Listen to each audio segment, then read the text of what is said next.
Tara, alamin natin ang kwento ng isang pinuno na ang mga desisyon ay bumago sa ating kasaysayan. Sino nga ba siya?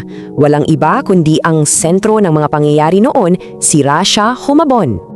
So, balikan natin ang taong 1521. Panahon to ng malalaking pagbabago sa buong mundo.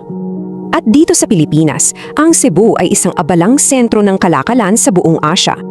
At ang naghahari dito, si Raja Humabon, ang pinakamakapangyarihang leader sa rehiyon noon. Ano ba? Ang Raha?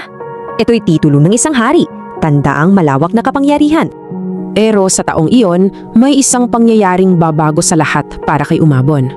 Isang grupo ng mga barko mula Europa sa pamumuno ng explorer na si Ferdinand Magellan. At grabe, ang bilis ng mga pangyayari. Sa loob lang ng ilang linggo, nagbago ang lahat. Nagsanduguan sila. Isang sagadong sumpaan na hindi lang basta pagkakaibigan. At kasama sa alyansang ito, gumawa si Humabon ng isang napakalaking desisyon.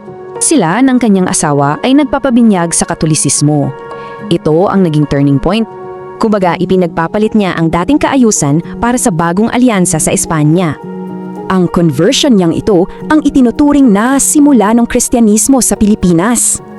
Pero syempre, hindi naging madali. Agad nasubok ang bago nilang samahan. Ito ay dahil may karibal si Humabon, si Lapu-Lapu, ang dato ng Mactan. Para patunayan ang alyansa, pumayag si Magellan na tulungan si Humabon sa laban. At dahil dyan, sumiklab ang sikat na labanan sa Mactan kung saan namatay si Magellan. So ano ang legacy niya? Grabe ang epekto ng mga naging desisyon niya, di ba? So para sa inyo, matalinong politika ba yun? Tunay na pananampalataya o pareho? Kung nagustuhan mo ang kwentong ito, huwag kalimutang i-like ang video, mag-subscribe at i-on ang notification bell para sa iba pang alamat at kwentong bayan.